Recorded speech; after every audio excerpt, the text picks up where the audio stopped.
Hello, and welcome to Nuts About Baseball, a podcast that will entertain you with discussions involving everything baseball. I'm your host, Joe Grimme, and I appreciate you joining me. Sit back, relax, and enjoy as I share my passion for the sport we call America's pastime. Welcome, everyone, to this episode of Nuts About Baseball. I'm your host, Joe Grimme, and today is another episode coming from our Mixed Nuts series, and it's a preview of the national championship that is going to be played tomorrow night, Monday, January 19th, between the Miami Hurricanes and Indiana Hoosiers. Joining me again is my oldest son, Steven. Steven, thanks for coming back, and welcome. Yeah, thank you very much. Thanks for having me. Looking forward to it. Absolutely. We have done this before. If our listeners joined us for the last episode where we talked about the semifinals and our thoughts as to what our listeners might put wagers on. I mean, I don't want to say that we're experts because these are strictly our opinions, but let's go ahead and pat ourselves on the back because let's be honest, we were both correct in taking the Hoosiers to cover as well as the Hurricanes to cover, and they both came through for us, right? Yeah. I said maybe I'd come back to do this if we went 2 for 2, and here we are. So maybe let's do it again. And I will say it as I did last time, and I'll probably say it again before we finish this. These are strictly opinions, and they are not to be taken for investment advice or any, I guess, expert opinions. And we just love talking football and watching football and all kinds of sports. And this is just a blast to do this. So I hope they enjoy what we have to say. You ready to go? Yes, sir. Let's do it. Well, let's just briefly talk about those semifinal games. The first one was Miami versus Ole Miss, and it was a good one. Carson Beck continued to do what he does, and that's play efficient football. He was 23 of 37, 268 yards, threw 2 touchdowns. Running back Mark Fletcher had 22 carries for 133 yards. Miami wins 31-27. Did you have any major takeaways from that game? Kind of what we talked about in the last episode. Carson Beck actually played a little bit better than he has been. Kind of like you said, 2 touchdowns, close to 300 yards. So he did a little bit more than what he had been doing. And obviously that was kind of the difference. Their run game was amazing. It was a great game. Ole Miss played their hearts out, and I thought they had it there in the fourth quarter, but Miami did what they've been doing this whole playoff and gutted it out at the end. Yeah, and I'll go ahead and pat you on the back because I asked you on the spot, it wasn't planned, for a player that you thought might have a good day, and you threw out Malachi Tone, and he did. He had a great long touchdown and another solid performance, so kudos to you for making that prediction. Thank you.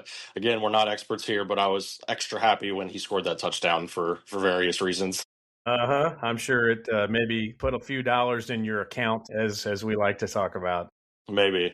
Yeah, well, let's go to the Friday game. We were up in Ann Arbor with our wives to watch the first loss for the Michigan Wolverine basketball team. That was fun, yet not fun. And the night before that game, we were in a restaurant watching the Oregon Ducks take on the Indiana Hoosiers. And it was a beatdown from the very start. Yeah, I mean, first play of the game, pick 6. Boom. Indiana 7-0. Mendoza continues to play just superb football. Not flashy, 17 of 20, 177 yards, 5 touchdowns. I mean, sick numbers. Kalen Black, running back for Indiana, 12 carries, 63 yards, a 56-22 rout of the Oregon Ducks. What's your takeaway from that performance? Utter domination. Mendoza, yeah, it's not flashy, 177 yards, but I mean, he didn't need it. 5 touchdowns. He had more touchdowns than incompletions. Second game in a row, I think he's done that. They did whatever they wanted, just like they have all year. It was utter domination. Absolute momentum for the Hoosiers coming into the national championship, which will be played tomorrow night in Miami. A lot of people are talking about this being a home game for the Hurricanes, but Indiana Hoosiers, 8.5-point favorites. The total on this is 47.5. Well, let's talk about some of the stats for the entire season and see how they match up. And then we'll give our opinions, which are not to be taken as expert advice for any wagering purposes. It's for entertainment purposes only. Let's talk about a few of these stats that I pulled off the internet. Miami is 4-0 against the spread over their last 4 games, and so is Indiana. 4-0 against the spread in their last 4 games. So that's an interesting comparison. Indiana is 10-5 against the spread this entire season. One thing that I thought was kind of interesting is that they're only 5-5 against the spread when they're 8.5-point favorites or better. Do you have any thoughts on that statistic? I know I didn't throw this out to you beforehand. We're just kind of shooting from the hip, but what are your thoughts on that? When they're a big favorite, they're only going 500 against the spread. That's honestly surprising. I didn't know that. I'm sure a lot of these spreads, again, shooting from the hip here. When you say that, I wonder if a lot of these spreads have been, you know, 14 or 17, Yeah. 20, and, maybe it's a 21-point spread and they end up winning by 17. Like, that's a blowout, but they just didn't cover. Yeah. That's surprising to me. I did decent amount of research on that, and I thought, that's the only thing I can come up with is I'm sure they had a lot of big numbers with the way they're beating people, and Vegas can't always get it right, but that's the only thing I can come up with as well. Miami, they covered the spread 10 out of 15 games this season, and an interesting note that I saw, they covered all 3 times when they were an underdog. And in fact, they won all 3 of those games. Now, I will say that I didn't go back to find out which games those were, but that's interesting as well because they're a big underdog in this game. Yeah, well, I'm willing to bet it was the first 2 playoff games. I mean, I know Ohio State and A&M were favored, but yeah, that is not surprising that they've covered a lot. That's why they're here. Yeah. Overall, this season, let's talk about offensive numbers. Miami is ranked 41 in the FBS. They gain 409 yards per game compared to Indiana's 11th ranking overall. They're gaining 461 yards per game. Big discrepancy when it comes to the rushing game. Miami is 72 in the FBS. They're gaining 154 yards on the ground per game, and Indiana is 12th overall, over 218 yards per game.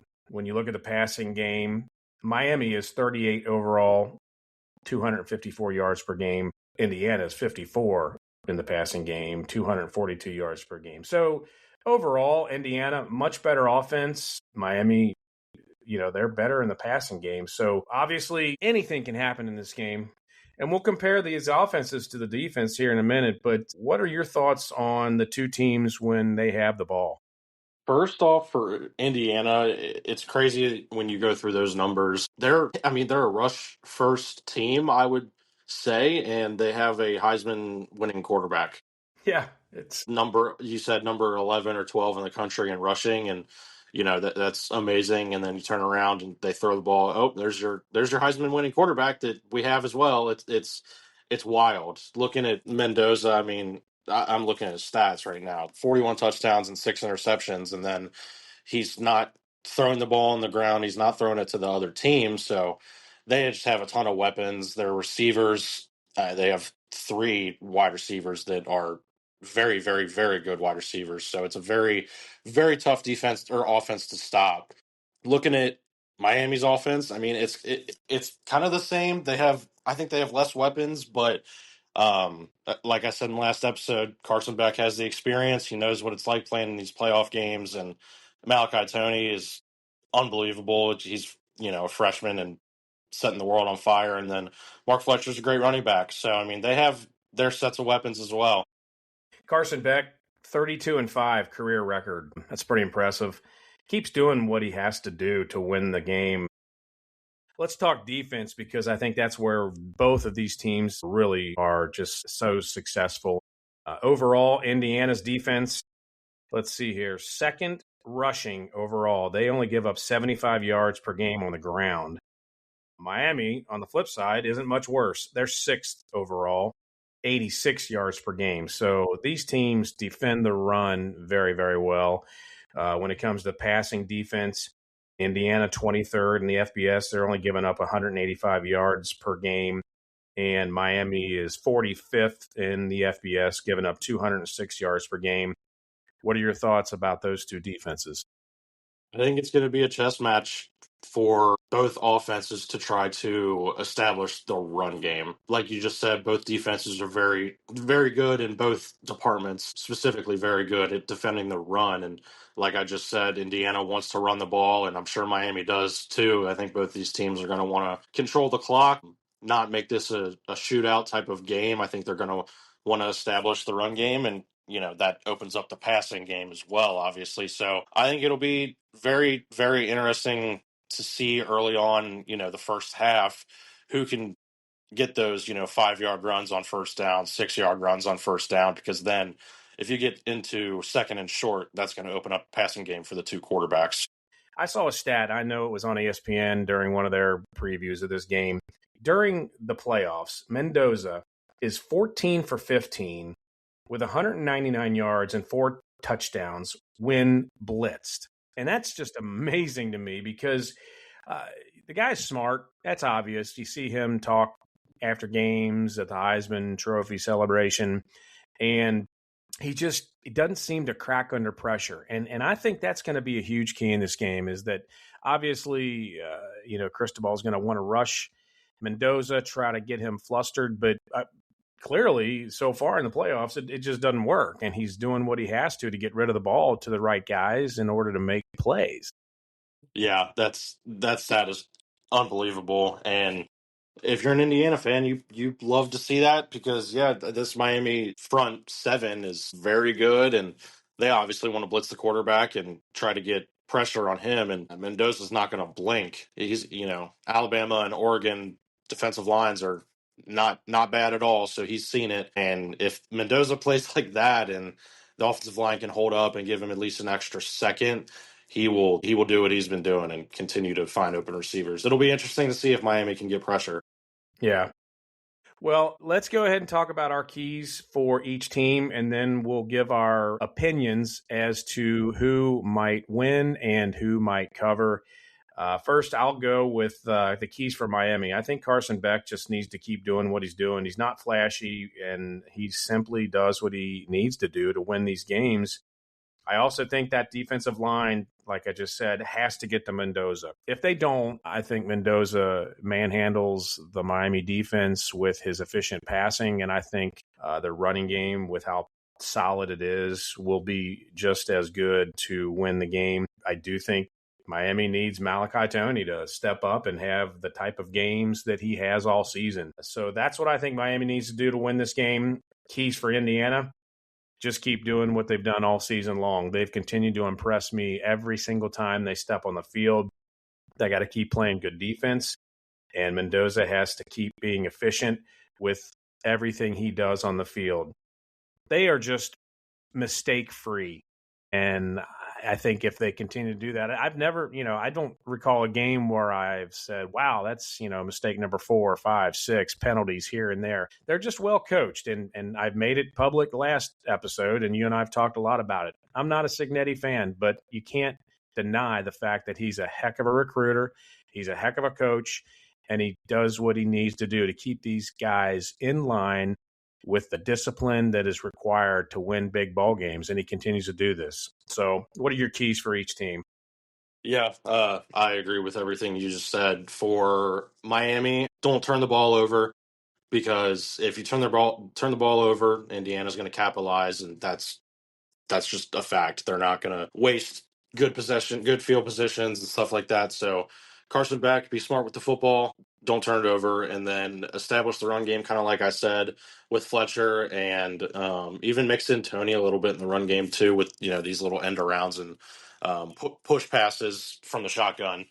That'll be very important, and stay out of the third and longs. If Miami can do that, control the clock a little bit, I think they'll have a chance.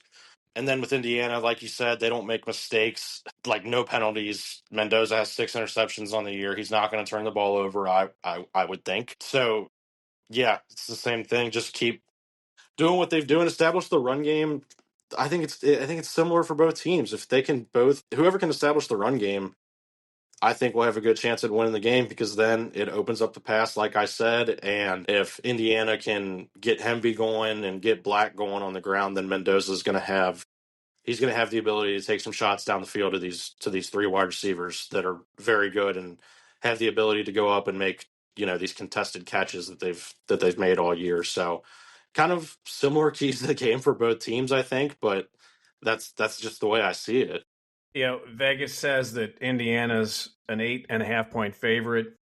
I'm excited to watch the game because I think there are two great teams that I honestly think are peaking at the right times. I mean, Indiana's played well all year, but I've not seen them falter much. And Miami, I think, is absolutely playing the best football they've played all year. So I think it's a great matchup. I agree with the line. I think that in order for Miami to win outright and, in my opinion, cover, I think they have to play a perfect ball game for themselves, because if they make a mistake here or there, Indiana's, I think, that much better, and they will capitalize on them, like you said. I think Indiana can make more mistakes and still win this ball game, maybe not cover.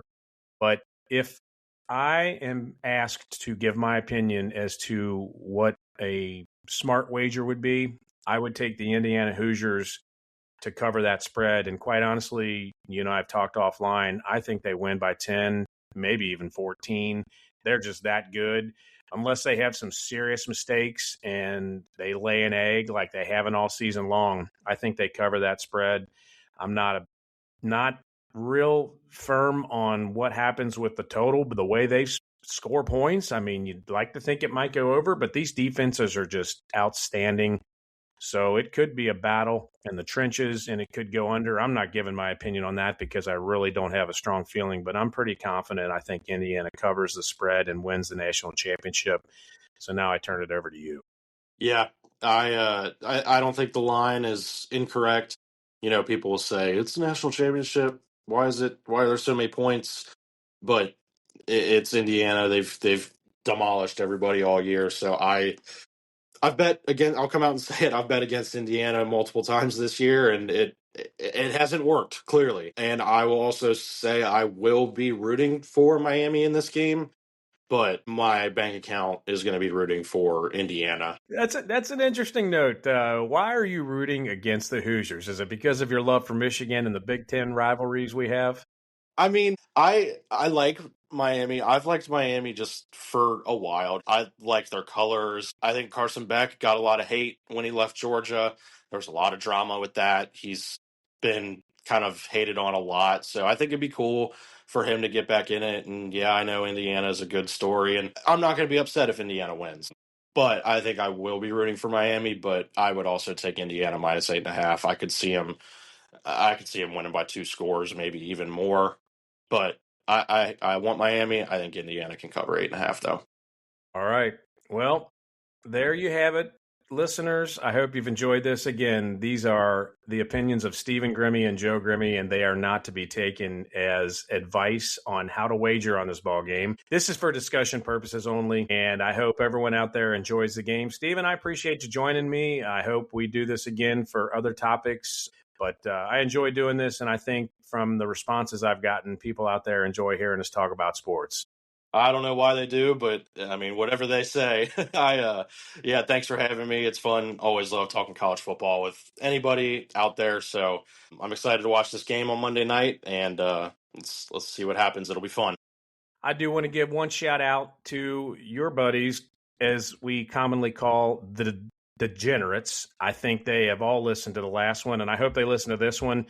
It's a group of your buddies from school mainly, and you got any special message you want to send out to them if they're listening to this? I don't. I will be talking to them during the entire game, and I don't know who they'll be betting on, but I hope we're all rooting for Indiana minus 8.5 because it's fun when we're all on the same bets.